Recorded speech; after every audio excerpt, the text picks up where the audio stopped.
everybody, we're back with another episode of the Heroes of the Storm, and on today's Storm League game, we are going to be playing Healer in Stukov. Stukov is the infested Zerg Terran healer with the viruses, and he's certainly difficult. I will not lie to you at all. Today's team comps, though, are going to be Varian, Greymane, Blaze, Stukov, Kael'thas versus Karazim, Sonya, Brightwing, ETC, and Gul'dan. Now, it is Sky Temple, so ultimately our macro is going to be more important than our team fight. That is just how this map works. Doesn't look like the enemy team is interested at all in that watchtower, though. So, no big deal there. Our level 1 talent, we did pick up Spine Launcher because I would like to be a bit safer against the ETC and the Karazim with the Sonya engage. For some reason, we have two people top. Not super sure why that's happening. So, Kael'thas and I are going to rotate and clear waves, try to get some globes, maybe put some pressure where it's supposed to be, and watch Greymane die. It's okay. It's fine. I'm sure it was just a fluke, one-time mistake. It's good. Karazim has opted for the damage talent at 1, deciding that it is not going to be his job to heal. But Brightwing obviously is the greatest healer in the game, and she should do plenty. That was all a very, very big lie, what I just told you, so don't ever pick Brightwing as a healer. To be honest with you, though, their team comp, it fits Brightwing perfectly. Karazim has some ability to save people with his heals, while Brightwing is periodically healing the small amount that she is, and then obviously her teleport coming in clutch with some saves as well. So their two half healers are going to make kind of one whole healer, and they're just going to have to rely very hard on their Gul'dan and their Sonya to deal damage. It's not the worst strategy in the world, but certainly not my favorite. Just don't like Brightwing, sorry. At level 4, we did end up picking up Vigorous Reuptake. I don't think that you can take any other talent at this tier. I think one good spread is what other people take as well. But I don't know if that's necessarily... Vigorous Reuptake gives you a save button. So as soon as you have your healing pathogen spread to at least 3 people, it is going to do a massive amount of healing. Whereas one good spread is going to give you mana back and top people off nice and handily in between fights, but Vigorous Reuptake gives you that big team fight swing heal that you need at times. Kael'thas looking out and about on his own, trying to let him know they are rotating. Surely. Well, Gul'dan is at least. ETC coming up here for some fucking reason. And then Biotic Armor. That save's really good too. I don't know that I would pick that very often, but against full auto comps, that's probably really good. As you can see, 700 healing as we watch Varian die from that spread because we had 3 people targeted. We're just using our ranged attacks to slow Sonya down, take her block charges away, and then hopefully Greymane can get some damage onto Brightwing. Karazim also here, Brightwing going for the teleport. I just barely missed her. I was looking at the timer for my slow rather than the timer for her teleport, so I hit the E way too late. In case you are not aware of the abilities, Healing Pathogen at 1 is going to do a heal over time. It's going to bounce to people, continue to heal. W is Weighted Pustule. We're going to sling it on people. It's going to do damage, and it's going to slow more over time, which is fantastic. And it does more damage after it's expired. I didn't know that. I was not aware of that. Greymane dead, trying to back everybody off with our silence, which is our E.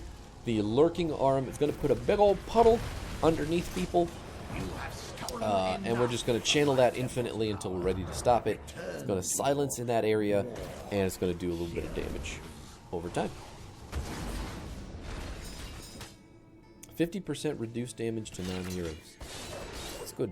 And then our trait Bio Kill Switch is the whole way that we heal with Stukov, because hitting this button is going to detonate our healing pathogen or our weighted pustule, and in doing that you are going to heal more with healing pathogen, or you're going to do more damage and more slow with your weighted pustule. Isn't that fun to say? Isn't that not a disgusting word whatsoever?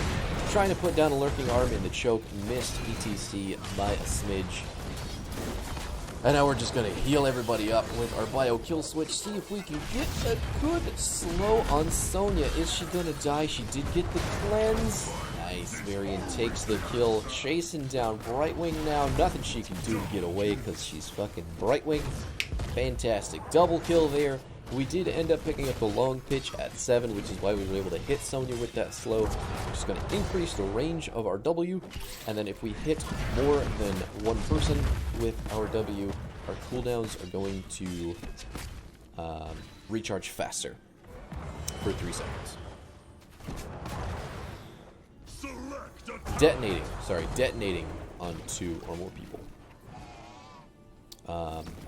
So it's basically going to recharge this at twice the speed for 3 seconds, which isn't negligible, but basically I just like it for the range. The range is much better for our 13 talent once we get there, but that'll be a whole other thing. So, at level 10, we did pick up Flailing Swipe. I know Massive Shove is everybody's fucking favorite, but after so many games of playing that talent, I need the consistency and the efficiency of Flailing Swipe. Flailing Swipe is essentially a gust. It's like a less powerful Mighty Gust, but it is going to disengage divey people like ETC, and Sonya, and Karazine from our team. Blaze standing all up in that second-sided strike. Got the knockback on the ETC to stop him from moshing, but now it looks like we're going to lose our green lane. He is just stuck all out in the open. Varian's still going in. Looks like he is going to die as well, unless we can get this big heal. We got it. Nailed it. Big ups on our healing members. Trying to keep the enemy team from going in on us any harder. Oh! The double healer is doing dividends for... I watch him go in, and then my brain's like, he's dead. But it's going to take a while. Anyway, there's 3 of us down here. Greymane is going to the top lane to push that huge wave, get us some experience.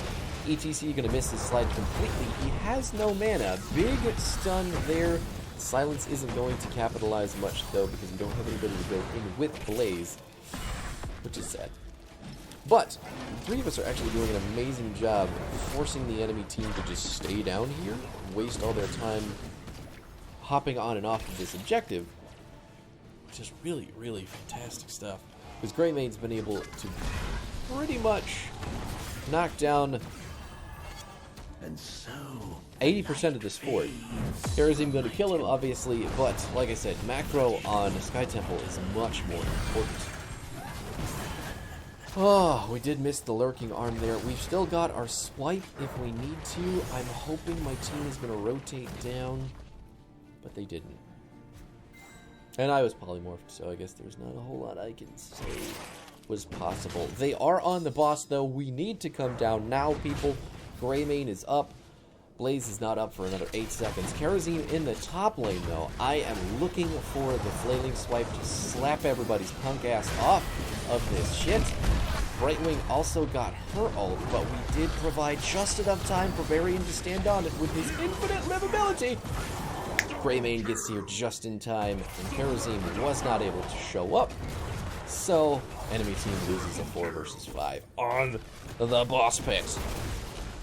Pro Pit engaged, our team going to take those 3 kills and the boss and make lots and lots and lots of good stuff out of it. Let me tell you what. Okay, apparently nobody else is interested in attacking the fort. The Karazim is more worried about the giants than he is the boss, so I'm down with it. Do your thing, buddy. I'll just casually take the building here. It's fine. Got it.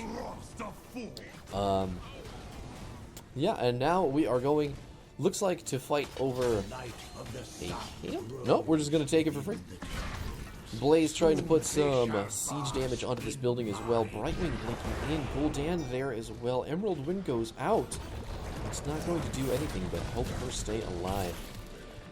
Got the slow on the kerosene. Gotta let this go. Don't need to continue engaging. We have the building advantage currently, so as long as we just stay on the temples, everything will go exactly the way that we need it to, because the enemy team will be forced to fight us on whichever temple that we're taking. We could just run back. We can Benny Hill them to death, essentially. We're just going to take both temples at this moment, it looks like. ETC and Karazim thinking they are going to get the Greymane because history says they will, and now they're just looking so dead. Wow, the Pyroblast followed him through the 7-sided strike. He didn't hit it early enough, so it just kind of freaked out and went after his butthole anyway. That's amazing. Good stuff. Good stuff. Pyroblast just always coming in that weird clutch that it does, you know? It's like, this is gonna suck. Oh, wait. It didn't. Amazing. See if we can save our friendly neighborhood Greymane. Got the heal on him at the last second. Can he get out? Big stun from the Blaze, catching ETC right as his mosh pit started up. Greymane gets out. Everything is beautiful. Life is easy. Thank God for Flailing Swipe. We stopped both Sonya and ETC from engaging on that Wolfman, and I cannot tell you how good it feels to have that instead of Massive Shove.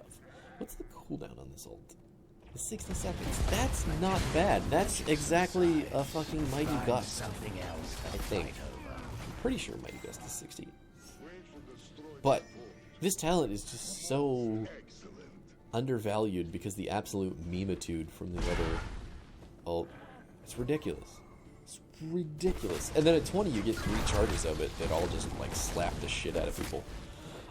So as far as talents go, at 13 we did pick up the Virulent Reaction, which is going to let us root people in our Lurking Arm if we detonate a W on it. Like Brightwing is just there. Nobody went on Brightwing. I'm just going to knock Sonya back here. I don't want to be anywhere near her with the little health that I have. Looks like Greymane is going to take out both ETC and Sonya on the other side of the map. Karazim opting to push instead with his Iron Fists, because that's the thing that you want to do, I'm sure. Let's try and heal up our team as they go for this core push. Cannot pass the healing pathogen to a third target in time, so we're not going to get that big heal. We got 4 people dead. Karazim doesn't seem interested at all in really helping his team win, so we almost got there. And just like that, we're not even going to need level 20 to close this game out. Not even going to need it. Our 16 talent we did pick up the... Oh no! It disappeared. We did pick up the Super Strain for the stuns from the enemy team. With the leap, the power slide, the mosh, all that stuff. Quick game, yeah, fantastic. That team, I didn't have chat on, but in draft, they were all super lovely people. So, kudos to you guys. Thanks for doing what you do. I didn't even make it on the board. I hate all of you. But anyway, at level 20, we would have picked the ult upgrade for the Flailing Swipe, which just lets us slap people a little bit more often. And that would have been great. It would have been really great. Anyway, this is the build that I like most, especially in cases where I've got these ultra-aggressive frontliners. Spine Launcher at 1, it's going to give us the slow. It's going to give us the extra damage from range. Not extra damage, it's going to reduce our damage from range. Vigorous Reuptake at 4, which is going to give us that huge burst heal right when we need it in the team fights. The Long Pitch, because I really love the range. Hitting 2 or more people is fine for recharging that... bio kill switch faster. I mean, that's whatever. I really like the range though, because it couples better with Virulent Reaction, because hitting someone really far away with your W and then slapping them with an E and then popping that bitch means they are going to be rooted in that silence for 2 seconds, and it's going to fucking hurt. So, that's all I can say about that. Can't sing its praises enough. Flailing Swipe, again, this is the better ultimate. The other one, Massive Shove, is good. It's fine. Does its job, I guess. And it's gonna probably get you on some sort of clip show on YouTube. But you know what? Just this ultimate does not get enough credit for what it does. And then right there at the end, Super Strain is going to give 507 health back to anybody who is stunned or rooted. Just stunned or rooted, though, nothing else. So, Feared wouldn't do it. ETC Power Slide would do it. I'm pretty sure you get stunned from Emerald Wind if you're pushed back, so it would probably proc off that. Leap, obviously. Spear, obviously. Kerosene doesn't do anything, but it had more use, I think, than anything else in that game. Thanks so much for hanging out, though. That was the last video of the week. It was the Healer video, if you can imagine me playing Healer. Stukov is a lot of fun, though. Feel free to let me know, comment-wise, what your opinions on the Healer are. I personally find him to be one of the more fun ones, and I don't find many of them fun at all. So, there you go. Also, let me know with the like, comment, subscribe, YouTube shtick. I'm sure it's getting old by now, but I have to keep doing it. I'm trying to grow a fan base here, or a community as they're called these days. And don't if you don't want to. I will see you guys next week with some more action with either Grim Dawn or Heroes of the Storm. Not sure which just yet. We're still figuring that out. But anyway, thanks for tuning in. We'll see you next time.